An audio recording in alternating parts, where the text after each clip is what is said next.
Hello दोस्तों, नमस्कार। मैं प्रिंस और आप देख रहे हैं स्कोर मोड। हम लोग सामान्य विज्ञान, जो स्पीडी सामान्य विज्ञान है, इसकी सीरीज को आज और आगे बढ़ाएंगे।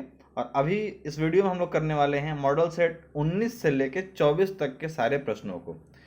इसके पहले हमने 1 से 6 इस तरह से 6 मॉडल सेट करके मैं 3-4 वीडियो ऑलरेडी ला चुका है। तो आप लोगों ने उन सब वीडियोस को देखा, आप लोगों ने काफ़ी उसको सराहा है, तब जाके मैं इस सीरीज़ को आगे बढ़ा रहा हूँ। और उम्मीद करता हूँ कि आपको ये वीडियो काफ़ी अच्छी लग रही होगी। और इसमें जितना मैं एक्सप्लेन कर सकता हूँ, यदि आपको लगे कि ये भी कम पड़ रहा है और ज़्यादा एक्सप्लेन करना चाहिए, तो आप लोग हमें कमेंट बॉक्स में ज़रूर बताएंगे, ताकि मैं और इसको डाउन टू अर्थ जाके समझा सकूँ। या फिर मैं उम्मीद करता हूँ कि इतना आप लोग को अच्छा लग रहा होगा, तो मैं इसको सीरीज़ को आगे बढ़ाऊँगा इसी तरह से। और ये जो सीरीज़ है, ये जितने भी एग्ज़ाम्स आगे आने वाले हैं सबके लिए काफ़ी इम्पॉर्टेंट है। विज्ञान से यदि कोई क्वेश्चन आता है तो इसी मॉडल सेट से आएगा, आप निश्चित करके रखिए। विज्ञान से और इससे अलग से नहीं आएगा। आपको सिर्फ यही मॉडल सेट कर लेने हैं। 200 या 250 के आसपास होंगे मॉडल सेट। यही आप करके जाएंगे विज्ञान में, आपका काम बन जाएगा। चलिए हम लोग देखते हैं आज मॉडल सेट 19 से लेकर 24 तक। सबसे पहले देखेंगे मॉडल सेट 19 को। पहला क्वेश्चन कह रहा है, वह पौधा कौन सा है जो ऑक्सीजन की अनुपस्थिति में भी श्वसन कर सकता है? तो उस पौधे का नाम होता है chlorella. Shri Radhe, sorry. Chlorella पौधा जो है ऑक्सीजन की अनुपस्थिति में भी श्वसन कर सकता है। प्लेग की बीमारी किस जीवाणु द्वारा फैलती है? जो पास्चुरेला पेस्टिस है, उस जीवाणु के द्वारा प्लेग की बीमारी फैलती है। ये बैक्टीरिया से बीमारी फैलती है, ध्यान रखिएगा। कोशिका, और ये चूहे फैलाते हैं। जो पास्चुरेला पेस्टिस है, इसको कौन कैरी करता है? तो चूहे कैरी करते हैं। कोशिका के किस भाग को साइट ऑफ कंट्रोल कहा जाता है? कोशिका का जो केंद्रक होता है उसको साइट ऑफ कंट्रोल कहते हैं। कौन सा प्रोटीन रक्त को थक्का बनाने में मदद करता है? तो फाइब्रिनोजेन नामक जो प्रोटीन है, फाइब्रिनोजेन, ये रक्त का थक्का बनाने में मदद करता है। साथ साथ विटामिन के की जब कमी रहेगी तो रक्त का थक्का नहीं बनता है शरीर में, तो विटामिन के भी रहना जरूरी है। और यदि रक्त का थक्का नहीं बन रहा है तो आपको एक बीमारी हो चुकी है, उस बीमारी का नाम है हीमोफीलिया। और ये जो हीमोफीलिया है वो जेनेटिक प्रॉब्लम है। जिस तरह से वर्णांधता मतलब कलर ब्लाइंडनेस जिस तरह से है आपका जेनेटिक प्रॉब्लम, उस तरह से ये भी आपका जेनेटिक प्रॉब्लम है। पागल कुत्ते काटने से कौन सी बीमारी होती है? हाइड्रोफोबिया। आपको पानी से डर लगने लगेगा। इसलिए गांव में एक ट्रेडिशन है, जो ना लेके आके काट ली कुत्ता नो, और कह कि जाके इनार झाँक। काहे कहती? कुइयाँ झकाया जाता है। काहे कहती? कि मतलब वो यदि कुआं को देखेगा उसमें पानी है तो उसको डर लग रहा है कि नहीं, तब जाके लोग सुई दिवाते थे। सोचो, अरे भाई, एक ही घंटा में थोड़ा ना ओकरा डर लगे लगे पानी से। कई बार ऐसा होता था कि डर लगने लगे पानी से, तो वो हाइड्रोफोबिया होता है कुत्ते काटने से। तो रेबीज का टीका दिलवाया जाता है। इस रेबीज के टीके की खोज किसने की थी? लुई पास्चर ने। उपग्रह में समय ज्ञात करने के लिए अंतरिक्ष यात्री किस प्रकार की घड़ी का प्रयोग करते हैं? वो लोग स्प्रिंग घड़ी का उपयोग करते हैं। किरचॉफ के नियम से आप क्या समझते हैं? किरचॉफ ने नियम में अपने कहा था कि जो अच्छे उत्सर्जक होते हैं वही अच्छे अवशोषक होते हैं। ठीक है, यानी कि जो प्रकार किसी ऊर्जा को अच्छा अवशोषित करेंगे वही अच्छा उत्सर्जित भी कर सकते हैं। जैसे काला रंग जो होता है वो अच्छा अवशोषक भी होता है, अच्छा उत्सर्जक भी होता है। इसलिए हमको गर्मी में काले कपड़े नहीं पहनने चाहिए। आदर्श गैस की आंतरिक ऊर्जा किस पर निर्भर करती है? तो जितने भी आइडल गैस हैं उनकी आंतरिक ऊर्जा ताप पर निर्भर करती है। किस पर? ताप पर निर्भर करेगी। कौन सा उत्तक शरीर के तापक्रम को नियंत्रित करता है? तो जो संयोजी उत्तक है, जैसे ब्लड भी एक तरह का क्या है? संयोजी उत्तक है। तो ये तरल संयोजी उत्तक है। और संयोजी उत्तक में आपका बोन भी आ जाएगा। तो कई बार पूछता है कि इसमें से कौन सा संयोजी उत्तक है, वहां पे ब्लड दे के रखेगा, रक्त, तो उसका आप लोग आंसर लगा के निकल जाएंगे। तो क्या है? लिक्विड कनेक्टिंग टिश्यू है। ये क्या करता है? आपके शरीर के तापक्रम को नियंत्रित रखता है। बढ़ते हैं आगे। पचे हुए भोजन एवं हार्मोन का शरीर में संवहन किनके द्वारा होता है? तो प्लाज्मा के द्वारा। ब्लड के अंदर 60% प्लाज्मा होता है। इसमें हृदय से शरीर की ओर रक्त ले जाने वाली रक्त वाहिनी कौन सी है? तो जो धमनी होती है, जिसको आर्टरी आप कहते हैं, वो हृदय से शरीर की ओर रक्त ले जाती है। तो हृदय से जब पूरे शरीर की ओर रक्त जा रहा है, मतलब उसमें क्या है? उसमें ऑक्सीजन है। और जब पूरे शरीर से वापस लौट के आ गया हृदय में, तो उसमें क्या है? कार्बन डाइऑक्साइड है। तो जो वापस लेके आती है उसको कहते हैं सीरा, और जो लेके जा रही है उसको कहते हैं धमनी। तो याद रखिएगा। टिटनस द्वारा शरीर का प्रभावी अंग कौन सा है? तो टिटनस जो है उससे तंत्रिका तंत्र आपका प्रभावी हो जाता है। इस टिटनस नामक रोग को हम लोग लॉक जॉ रोग भी कहते हैं, धनुष टंकार रोग भी कहते हैं। इसमें जबड़ा जो होता है लॉक हो जाता है, मतलब जकड़ जाता है। शैवाल, ईस्ट, अमीबा में किस प्रकार का विभाजन होता है? तो इन सब में अर्धसूत्री विभाजन होता है, इसको एमिटोसिस कहते हैं। क्या होता है? अर्धसूत्री विभाजन होता है। कांच को कैसे प्राप्त किया जाता है? तो कांच को प्राप्त करते हैं सोडियम कैल्शियम के कार्बोनेटों को सिलिका के साथ गर्म करने पर। तो कई बार क्वेश्चन आता है कि इनमें से किस में ऑक्सीजन नहीं पाया जाता है, और उसमें एक केरोसिन तेल रहेगा, एक कांच रहेगा। लड़के बड़ा जल्दी कांच को ऑप्शन टिक करते हैं, एकदम धड़ाक से टिक मारेंगे कांच, लेकिन वहाँ पे गलती हो जाएगा। कांच मत मारिएगा, क्या मारना होगा आपको? केरोसिन तेल मारना होगा, उसमें ऑक्सीजन नहीं होता है। नाखूनों और बालों में उगने वाले उत्तकों को क्या कहते हैं? तो जो नाखून और बाल में उगने वाले उत्तक है उनको कहते हैं क्रेटिनोफिलिक। क्या कहते हैं इसको? क्रेटिनोफिलिक। इनको काटने से दर्द नहीं होता है, इसलिए बाल काटवाते हैं आप या फिर नाखून काटते हैं तो आपको दर्द नहीं होता है इन सब उत्तकों कटने से। और नाखून के नीचे वाला ही यदि पार्ट आपका कट जाए तो तुरंत दर्द करने लगता है, वहाँ पर दूसरा कुछ होता है, लेकिन जो आगे वाला भाग होता है उसमें क्रेटिनोफिलिक होता है। जर्मन सिल्वर किसका बना होता है? देखिए नाम है इसका जर्मन सिल्वर, लेकिन इसमें सिल्वर नाम का कोई चीज नहीं होता है। तो होता क्या है जर्मन सिल्वर में? जस्ता और निकल होता है। देखिए जर्मन को आप उठा लीजिए, यहीं से इसका आंसर मिल जाएगा। ज से जस्ता और न से निकल, म को छोड़ देना है। ठीक है। किस खनिज को बेवकूफ़ों का सोना कहते हैं? फूल्स गोल्ड। आयरन पायराइट या आयरन सल्फाइड जो होता है इसको बेवकूफ़ों का सोना कहते हैं। जो आप लोग देखते हैं रोल गोल्ड का कोई चीज़, तो क्या होता है? बेवकूफ़ों का सोना, इसको आयरन पायराइट या आयरन सल्फाइड कहते हैं। एक एंगस्ट्रम किसके बराबर होता है? 10⁻⁻10 मीटर के बराबर होता है एक एंगस्ट्रम, और एंगस्ट्रम में मापा जाता है तरंग धैर्य को। पढ़ते हैं हम लोग मॉडल सेट 20 की ओर। डिहाइड्रेशन में शरीर में से क्या होता है? बहुत पहले से क्वेश्चन पूछा जा रहा है। सोडियम क्लोराइड की कमी होती है। E = mc² का प्रतिपादन किसने किया था? आइंस्टीन ने किया था। रॉकेट किस सिद्धांत पर काम करता है? संवेग संरक्षण के सिद्धांत पर काम करता है। अब संवेग संरक्षण क्या होता है भाई? तो जितने स्पीड से आप पीछे तरफ देखते होंगे बचपन में कि एक जहाज जा रही है और उस पीछे से धुआं निकल रहा है, रास्ता बनते हुए चल जा रहा है। एक्चुअली होता क्या है कि वो जो फ्यूल जलने के बाद जो इंजेक्ट होता है बाहर तरफ, वो क्या करता है? जितने स्पीड से बाहर निकलता है उतने ही तेजी से वो आगे बढ़ता है। इसे वो कहते हैं संवेग संरक्षण का सिद्धांत, यानी कि कंजर्वेशन ऑफ मोमेंटम। वृक्क की कार्यात्मक इकाई कौन सी है? वृक्क की कार्यात्मक इकाई होती है नेफ्रॉन, और मस्तिष्क की न्यूरॉन। एक शराबी व्यक्ति में किस विटामिन की कमी हो जाती है? देखिए जो व्यक्ति शराबी होगा उसके अंदर विटामिन सी की कमी हो जाएगी। कवक में संचित भोजन किस रूप में रहता है? तो जो कवकों में भोजन संचित रहता है वो ग्लाइकोजन के रूप में होता है। किस रूप में? ग्लाइकोजन के रूप में। ज्वालामुखी पर्वतों में कौन सी गैस निकलती है? सल्फर डाइऑक्साइड निकलती है। जब ज्वालामुखी फूटता है तो उसमें गैस कौन सी निकलती है? Sulphur dioxide. भारत का प्रथम न्यूक्लियर रिसर्च रिएक्टर कौन सा है? अप्सरा रिएक्टर है भारत का प्रथम न्यूक्लियर रिसर्च रिएक्टर। ये कई बार पूछा है क्वेश्चन। कार्य का सीजीएस पद्धति मात्रक क्या होता है? कार्य का सीजीएस पद्धति मात्रक होता है अर्ग, और एसआई पद्धति में जूल। मोटर गाड़ी में ईंधन के रूप में प्रयुक्त गैसोहॉल किसका मिश्रण है? पेट्रोल एवं अल्कोहल का मिश्रण जो होता है इसको कहते हैं गैसोहॉल। क्या कहते हैं? गैसोहॉल। किस प्रकार के प्रतिबिंबों को पर्दे पर उतारा जा सकता है? देखिए जो वास्तविक प्रतिबिंब होते हैं उनको पर्दे पर उतार सकते हैं, लेकिन जो वर्चुअल इमेज होती हैं ये रियल इमेज कही जाएंगी, और जो वर्चुअल इमेज होती हैं यानी कि ऐसी अवास्तविक, उनको पर्दे पर उतार नहीं सकते हैं। वायुयान की चाल एवं ध्वनि की चाल के अनुपात को क्या कहते हैं? मैक संख्या कहते हैं। जितने भी सुपरसोनिक या फिर हाइपरसोनिक जो भी विमान आजकल बनाए जा रहे हैं, लड़ाकू विमान, ये सब, वो सब का जो चाल होता है कैसे मापा जाता है? तो ध्वनि जो है वो गैस में कितना दूर तक ट्रेवल कर पा रही है उसके मुकाबले वो कितना चल रहे हैं, इसी अनुपात को कहते हैं मैक संख्या।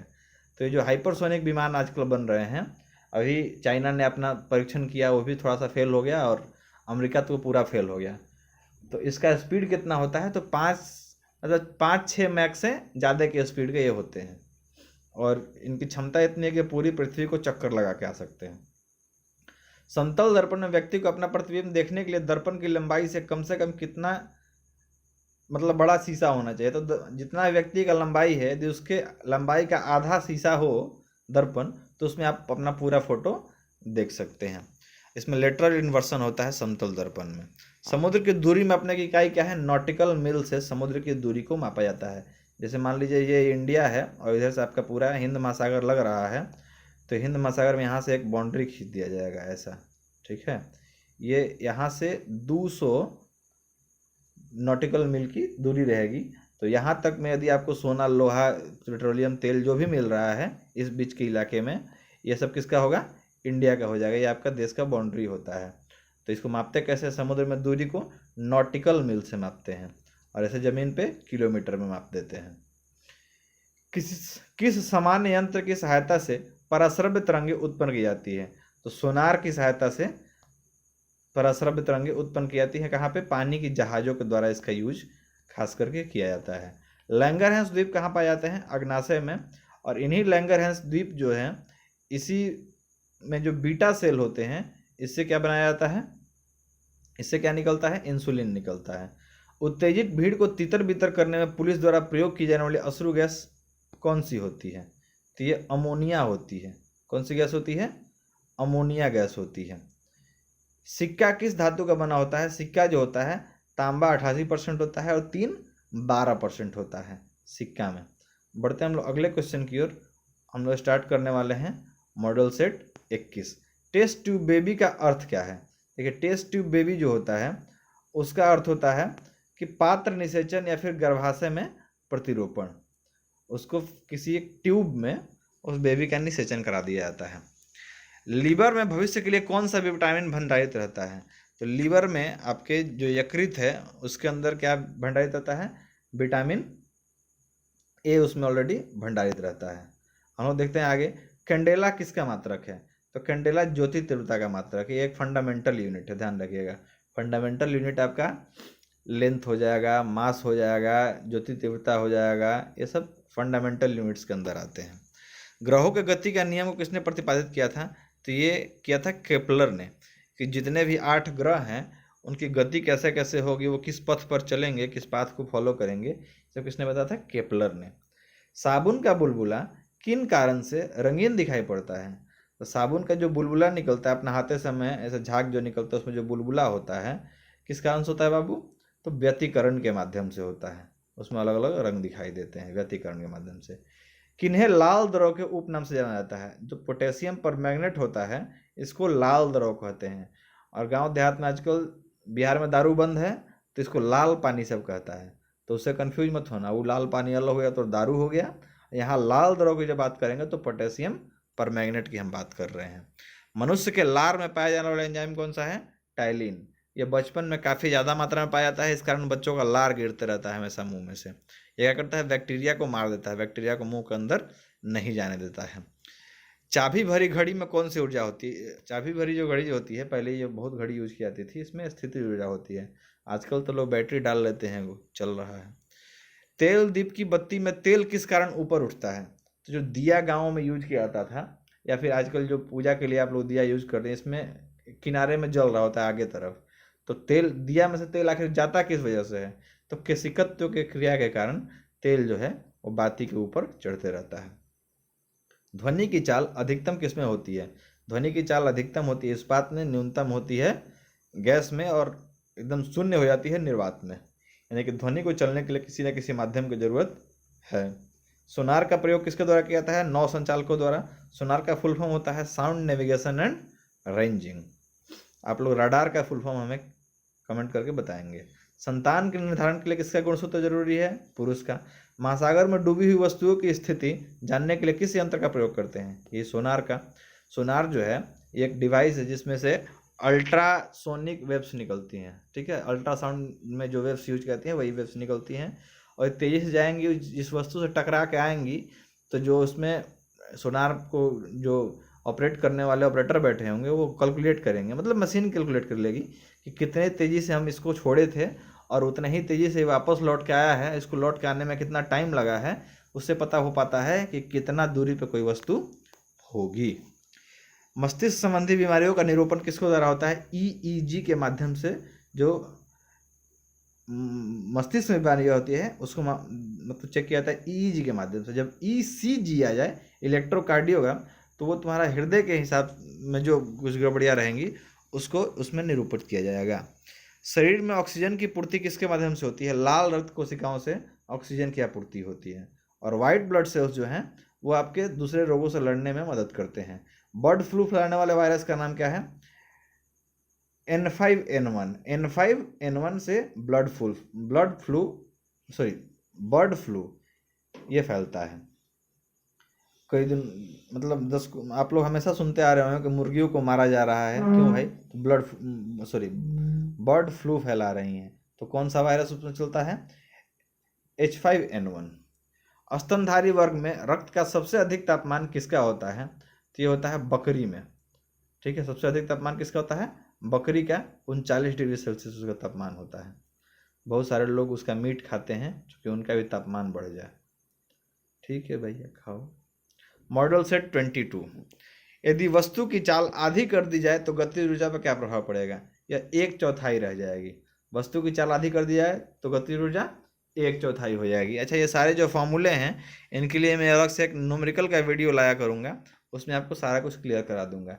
जी का मान यानी गुरुत्वाकर्षण का मान कितना होता है? 9.8 मीटर पर सेकंड स्क्वायर। ये जी का वैल्यू होता है।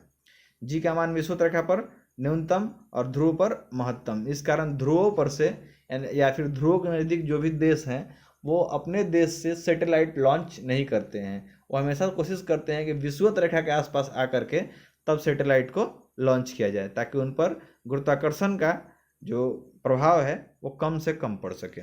इस कारण भारत आंध्र प्रदेश में जाकर के और किसी सैटेलाइट को लॉन्च करता है, कश्मीर से नहीं करता है। पृथ्वी की सतह से ऊपर या नीचे जाने पर जी का मान क्या होता है? घटता है। पृथ्वी के अंदर भी चले जाएगा तो घट जाएगा, ऊपर हो जाएगा तो जी का मान घटेगा। पृथ्वी की घूर्णन गति बढ़ाने पर जी का मान क्या हो जाएगा? कम हो जाएगा। पृथ्वी की घूर्णन गति घटने पर जी का मान बढ़ जाता है। पृथ्वी के केंद्र पर जी का मान 0 होता है। पृथ्वी के लिए पलायन वेग 11.2 किलोमीटर पर सेकंड, सूर्य के लिए 42 किलोमीटर पर सेकंड और चंद्रमा के लिए 2.37 किलोमीटर पर सेकंड। यानी कि सबसे अधिक होता है सूर्य पर और सबसे कम चंद्रमा पे, पृथ्वी बीच में। पलायन वेग का मतलब कितने तेज़ी से आप वहाँ से निकलेंगे कि आप ग्रेविटेशन में नहीं फंसेंगे, यानी वापस वहाँ नहीं आएंगे। पृथ्वी की सतह से ऊपर जाने वाले वायुमंडलीय दाब कम हो जाता है। सतह से ऊपर जब जाएंगे तो क्या होगा? वायुमंडलीय दाब कम हो जाएगा। इस कारण से जब आप लोग फ्लाइट वगैरह में जाते हैं तो उसमें किसी प्रकार का पेन वगैरह अपने पैकेट वगैरह में नहीं रखना चाहिए, क्योंकि उसका प्रेशर वहाँ पे कम होगा वायु का, तो आपका पेन जो होगा उसमें से इंक बाहर निकल जाएगा, आपका शर्ट खराब कर देगा। वायुमंडलीय दाब को मापा जाता है किस चीज़ से? बैरोमीटर से। वायुमंडलीय दाब को किससे मापते हैं? बैरोमीटर से। बैरोमीटर का पाठ्यांक जब अचानक नीचे गिरता है तो आंधी आने की संभावना हो जाती है। धीरे धीरे नीचे गिरता है, बारिश होगी। धीरे धीरे ऊपर उठेगा, मौसम साफ हो रहा है। ये सारा कुछ बताता है। बैरोमीटर का पाठ्यांक जब धीरे धीरे नीचे गिरता है तो बारिश होने की संभावना होती है। बर्फ के 2 टुकड़ों को आपस में यदि दबा के रख ले तो दोनों चिपक जाते हैं। क्यों? क्योंकि दाब अधिक होने से बर्फ का गलनांक जो होता है घट जाता है। शुद्ध जल का घनत्व होता है कितना? 1 ग्राम पर सेंटीमीटर क्यूब। कितना होता है? 1 ग्राम पर सेंटीमीटर क्यूब या 10⁻³ ग्राम प्रति मीटर क्यूब। बर्फ का घनत्व कितना होता है? 0.9 ग्राम प्रति सेंटीमीटर क्यूब। ये बर्फ का घनत्व होता है। और जल का 1 ग्राम यानी कि 0.1 ग्राम जल का घनत्व अधिक होता है बर्फ से। इसी कारण से ठंडे के दिनों में जो लोहे के पाइप होते हैं ठंडे प्रदेशों में, वहाँ लोहे के पाइप लगाते हैं, प्लास्टिक के पाइप फट जाते हैं, क्योंकि बर्फ उसमें जमेगा तो उसका घनत्व क्या होगा? कम होगा। इस वजह से द्रव का घनत्व अधिक होने पर पृष्ठ तनाव बढ़ जाता है। द्रव का घनत्व बढ़ने पर कोशिका नली में कम चढ़ता है। ताप बढ़ने पर द्रव की श्यानता घट जाती है। बढ़ते हैं हम लोग अगले मॉडल सेट की ओर। उम्मीद करते हैं आपको वीडियो पसंद आ रही होगी। यदि वीडियो पसंद आ रही होगी तो आप इस चैनल को सब्सक्राइब जरूर कर देंगे और वीडियो को लाइक जरूर कर देंगे। ताप बढ़ने पर गैस की श्यानता में क्या प्रभाव आता है? बढ़ जाती है। श्यानता का मतलब एक दूसरे लेयर पे आसानी से चलना, इसी को श्यानता कहते हैं। आंधी आने पर छप्पर का उड़ना किस सिद्धांत पर आधारित है? तो ये बर्नौली के सिद्धांत पर आधारित होता है। आंधी आने पर छप्पर का उड़ जाना, क्योंकि होता क्या है कि नीचे से जो प्रेशर लग रहा है और ऊपर से जो प्रेशर लग रहा है, तो जब आंधी आती है तो ऊपर वाला प्रेशर तो कम हो जाता है, लेकिन नीचे का प्रेशर जो है उसको ऊपर तरफ उड़ा देता है। यंग प्रत्यास्था गुणांक का एसआई मात्रक क्या है? न्यूटन प्रति मीटर स्क्वायर। यंग प्रत्यास्था गुणांक का विभा होता है, मतलब उसका डायमेंशन कितना होता है, ML-1T2 इसका बीमा होता है। झूला झूलते मतलब झूला झूलते कोई व्यक्ति झूला पर खड़ा हो जाए तो किसका क्या असर आएगा उसके आवर्तकाल पे। देखिए यदि कोई व्यक्ति बैठ के झूला झूल रहा है तो उसका ग्रेविटेशनल पॉइंट जो है यानी कि सेंटर ऑफ ग्रेविटेशन जो है वो नीचे है। जैसे ही वो खड़ा हो जाएगा झूले पे तो सेंटर ऑफ ग्रेविटेशन जो है वो ऊपर उठ जाएगा, जिस कारण क्या होगा, उसका आवर्तकाल घट जाएगा। जबकि द्रव्यमान बढ़ने से इस पर कोई प्रभाव नहीं पड़ता है। यदि कि झूले पे एक आदमी को और बैठा दिया जाए, एक आदमी या दो आदमी को बैठा दिया जाए तो उसका आवर्तकाल पे कोई प्रभाव नहीं पड़ेगा, जितना देरी में जाता था उतना ही देर में जाएगा आएगा।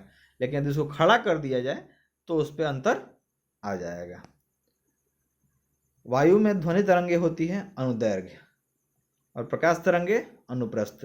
ध्वनि का वेग सबसे ज़्यादा किस में होता है, इस्पात में, सबसे कम गैस में, सबसे जीरो निर्वात में। पर अवस्रव्य तरंगों की आवृत्ति होती है 20,000 हर्ट्ज से अधिक और अवस्रव्य तरंगों की आवृत्ति 20 हर्ट्ज से कम। यानी इंसान इन्हीं दोनों के बीच में सुन सकता है, 20 हर्ट्ज से लेकर 20,000 हर्ट्ज के बीच में। उससे कम भी होगा तो नहीं सुनेगा, उससे ज़्यादा भी होगा तो नहीं सुनेगा। स्पष्ट प्रतिध्वनि सुनने के लिए कितने दूरी पे दीवार रहेगा तो सुन लेंगे, तो 17 मीटर पे। ध्वनि के वेग का मान सबसे कम होता है कहाँ पे, गैस में। वायु में ध्वनि का वेग तापमान के घटने से क्या होता है, घटेगा, और तापमान के बढ़ने से बढ़ेगा। कारण मैंने पिछले वीडियो में बता दिया था। यदि आपने नहीं देखा है पिछला वीडियो तो जाके आप देख सकते हैं, वहाँ 1 से लेकर के मैंने 3 वीडियोज़ में 24 तक आपका करवा दिया है। मानव शरीर का सामान्य ताप होता है कितना, 37 डिग्री सेल्सियस या 98.6 डिग्री फ़ारेनहाइट। ये मानव शरीर का सामान्य तापमान होता है। इससे ज़्यादा होगा तब आपको बुखार है। कमरे का सामान्य ताप कितना होता है, 27 डिग्री सेल्सियस या फिर 80.6 डिग्री फ़ारेनहाइट होता है। विशिष्ट ऊष्मा का SI मात्रक क्या होता है, जूल प्रति किलोग्राम प्रति केल्विन। जूल प्रति किलोग्राम प्रति केल्विन ये होता है विशिष्ट ऊष्मा का SI मात्रक। गुप्त ऊष्मा का SI मात्रक क्या होता है, जूल प्रति किलोग्राम। और विशिष्ट ऊष्मा जब कहेंगे तो जूल प्रति किलोग्राम और प्रति केल्विन भी लग जाएगा उसमें। केल्विन तापमापी में बर्फ का गलनांक होता है कितना, 273 केल्विन। झरने में जब जल ऊंचाई से गिरता है तो उसका ताप क्या होता है, बढ़ जाता है, क्योंकि ऊंचाई से जब जल गिरता है उसके मॉलिक्यूल्स आपस में टकरा के उसके तापमान को बढ़ा देते हैं। ताप के सेल्सियस पैमाने पर परम शून्य ताप होता है कितना, -273 डिग्री सेल्सियस को क्या कहते हैं, परम शून्य तापमान। बढ़ते हैं हम लोग आज के लास्ट मॉडल सेट यानी 24 मॉडल सेट पे। विद्युत केतली में पानी किस कारण गर्म हो जाता है, संवहन के कारण। किस कारण से, संवहन के कारण। और जो धातु में ऊष्मा का संचरण होता है वो चालन विधि से होता है, और जो गैस में ऊष्मा का संचालन होता है वो विकिरण विधि से होता है। बोलोमीटर एक यंत्र है जो क्या मापता है, ऊष्मीय विकिरण को मापता है बोलोमीटर, ऊष्मीय विकिरण को।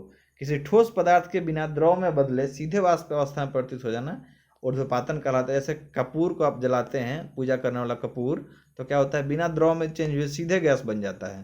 तो इस प्रक्रिया को क्या कहते हैं, ऊर्ध्वपातन कहते हैं। जिस ताप पर कोई ठोस पदार्थ ऊष्मा पाकर द्रव में परिणत हो जाता है क्या कहलाता है, उसको कहते हैं गलनांक। क्या कह रहा है कि जिस ताप पर कोई ठोस पदार्थ ऊष्मा पाकर द्रव में सीधे चेंज हो जाए तो उसको क्या कहेंगे हम लोग, गलनांक कहेंगे उस पदार्थ का। जिस ताप पर कोई द्रव ऊष्मा पाकर वाष्प में बदल जाए तो उसको कहेंगे उसका क्वथनांक। जैसे जल का क्वथनांक 100 डिग्री सेल्सियस, मतलब 100 डिग्री सेल्सियस में तापमान देंगे वो उबल के उड़ने लगेगा। द्रव से वाष्प में पदार्थ की अवस्था परिवर्तन को क्या कहते हैं, वाष्पन कहते हैं। द्रव से ठोस से द्रव में परिवर्तन को क्या कहते हैं, गलन कहते हैं। दाब बढ़ने से किसी द्रव का क्वथनांक पर क्या असर आएगा, तो उसका क्वथनांक भी बढ़ जाएगा। इसलिए हम लोग कुकर बंद करके खाना बनाते हैं। तेज हवा वाली रात्रि में ओस नहीं बनती क्योंकि वाष्पीकरण की दर जो होती है वो तेज हो जाती है, इस कारण उसमें ओस नहीं बनता है। ठोस कपूर से कपूर वाष्प बनाने की प्रक्रिया क्या कहते हैं, ये ऊर्ध्वपातन कहते हैं। बर्फ का गलन की गुप्त ऊष्मा का मान कितना होता है, बर्फ की गलन के गुप्त ऊष्मा का मान होता है 80 कैलोरी प्रति ग्राम। वाष्प की गुप्त ऊष्मा कितनी होती है, 536 कैलोरी पर ग्राम होती है। रेफ्रिजरेटर में थर्मोस्टेट का कार्य क्या है, एक समान तापमान बनाए रखना ये काम होता है थर्मोस्टेट का, और रेफ्रिजरेटर के अंदर 4 डिग्री सेल्सियस तापमान को ये बनाए रखता है। प्रकाश तरंग किस प्रकार की तरंग है, जो प्रकाश तरंग होती है वो अनुप्रस्थ प्रकार के तरंगे होती हैं और ध्वनि तरंग जो है वो अनुदैर्घ्य प्रकार की तरंग है। प्रकाश तरंग का सिद्धांत जो है किसके द्वारा दिया गया था? तो इसका सिद्धांत दिया गया था हाइगेंस के द्वारा। प्रकाश तरंग का सिद्धांत किसने दिया था? हाइगेंस ने। और प्रकाश का डबल नेचर होता है ये किसने कहा था? डे ब्रोगली ने। प्रकाश एक प्रकार की विद्युत चुंबकीय तरंग है, यह सर्वप्रथम किसने बताया था? मैक्सवेल ने। किसने सर्वप्रथम यह दिखाया कि प्रकाश तरंगों का विवर्तन होता है? ये प्रकाश तरंगों का विवर्तन के बारे में बताया था ग्रोमाल्डी ने। प्रकाश विद्युत प्रभाव का प्रतिपादन किसने किया? आइंस्टीन ने, वही E=mc² का फॉर्मूला देके। तो उम्मीद करता हूँ कि वीडियो आपको काफ़ी अच्छी लगी होगी, और यदि पसंद आया होगा तो इस वीडियो को लाइक ज़रूर कीजिएगा, शेयर कर दीजिएगा अपने दोस्तों के पास, और इस चैनल को सब्सक्राइब जरूर कर लीजिएगा। धन्यवाद।